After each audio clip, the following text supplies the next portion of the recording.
Hello and welcome to this latest how-to video from eWard Winning Outdoors. Today I'm going to be replacing a deadbolt lock, old keyed style, with a newer electric combination lock style. So to start with, here's what we need. The directions, and in this particular case you can also see on here the model that I purchased off of Amazon.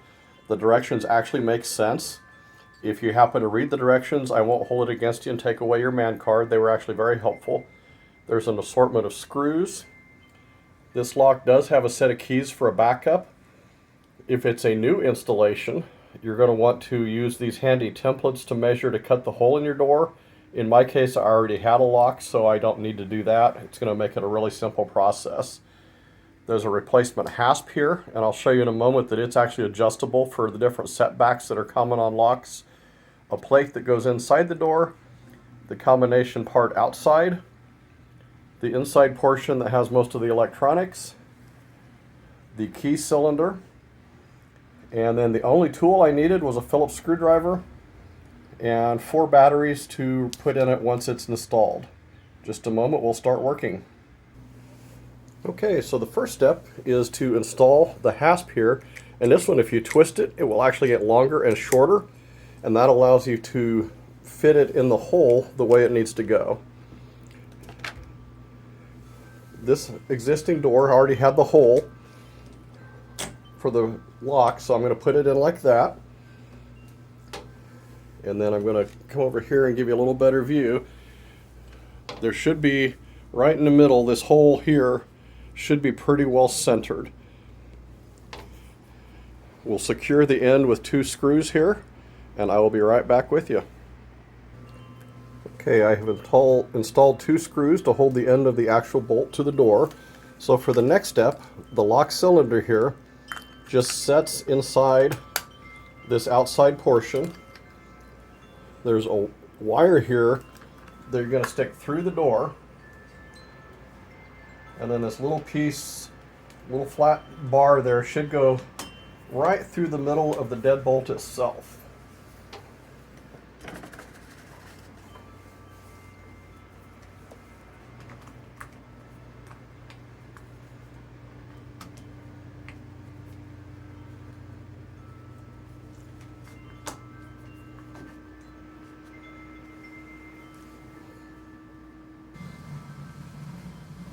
As I was doing that, I discovered that I had put the deadbolt in upside down, and so it didn't quite fit. This piece that comes through just wasn't lining up properly, but I was able to flip it back and it works just fine now.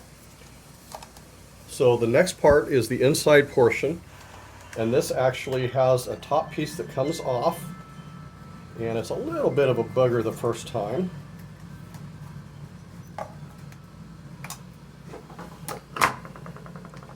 I'm going to pry it with a screwdriver here to get it actually off. After the first time, it shouldn't be so bad.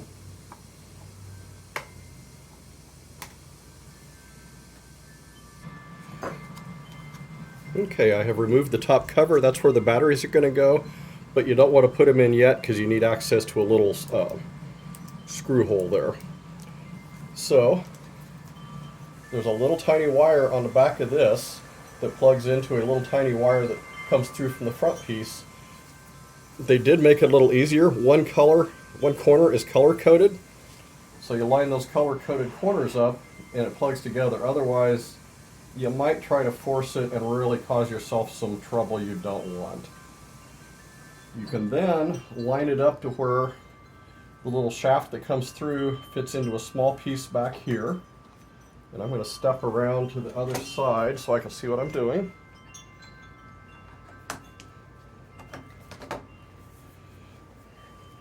And then I'm going to flip the latch part here. I must have missed. It's not connecting.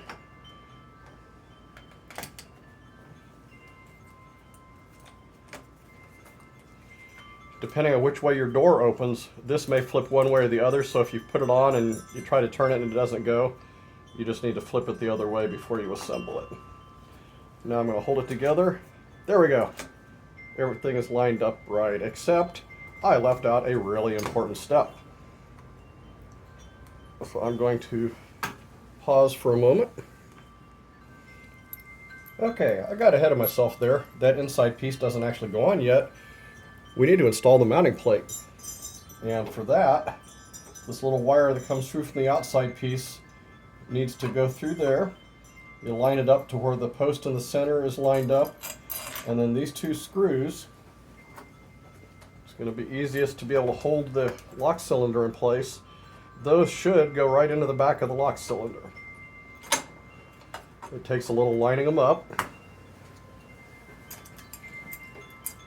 You're going to go through a hole on the bolt itself, and it should line up with the lock cylinder on the other side.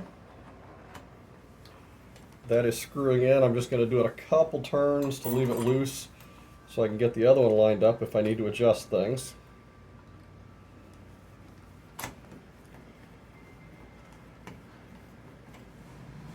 And that is screwing in. So step past you here again one more time. I'm going to step to the outside for just a moment and make sure that this outside part is lined up square with the door and straight. So it looks good and works better, because once this is tight, it is where it's going to be.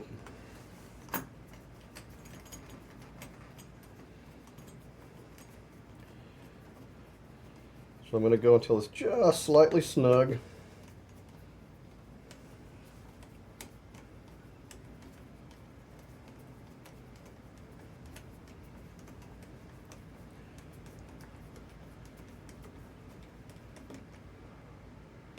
Going back and forth so they're both tightened fairly evenly. Before I put the finishing touches on, I'm just going to slightly adjust that outside part to be sure that it is in fact straight. Then I'm going to snug this down pretty good. Just hand tight, but you do want it pretty snug because you don't want your lock wandering around on your door. With that, now we go back to what I started to do earlier too soon. I'm going to line up my blue marks on these connectors. I installed one of the other day and the marks were red. I guess it's whatever color marker they happen to have available at the time. I'm also going to make sure I have handy here my bolts that will hold these pieces together.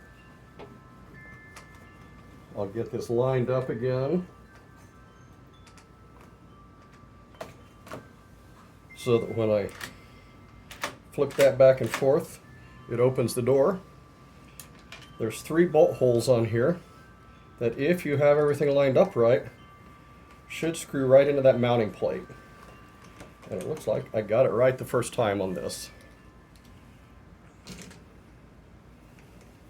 Those are all going right in without having to fiddle around and try to get them lined up. So it's always nice when something works easily like that.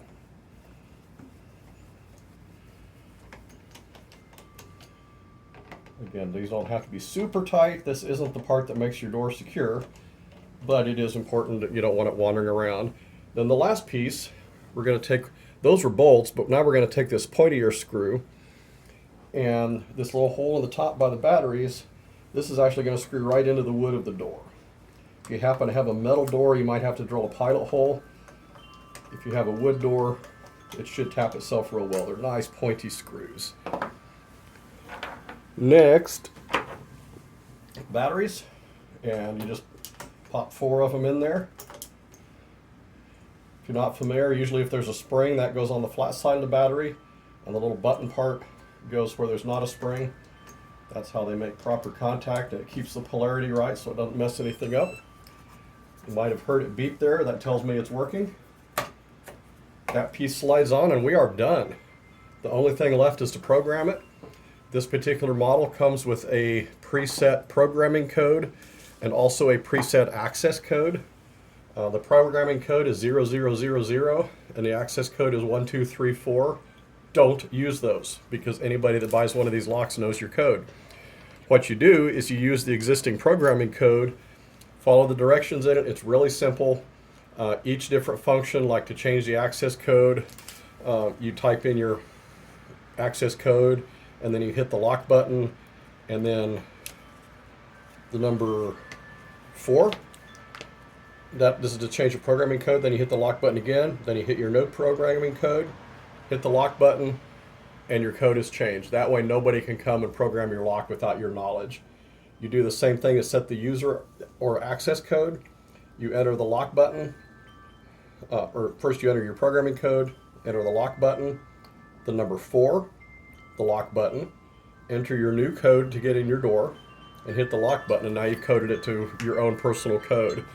You can then, just on down the page in the instructions, it tells you how to delete user codes and access codes, delete the ones that came with it. Because again, otherwise somebody that buys one of these can come get right in your door even though you've set your own code, because the old one is still in there.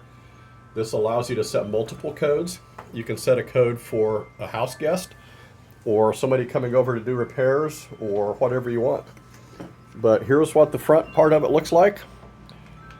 If I wanted to get into the door, I would type in the access code and the button, except it's not locked, so let's try it with it actually locked.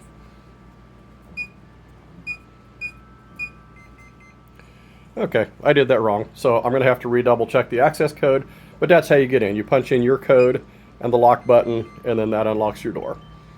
So that's it. Hope you enjoyed this video and find it helpful. If you did like this video, be sure to click the follow or subscribe button down below. Also, you can see more like this on my blog, ewardwinning94.wordpress.com. Have a wonderful day.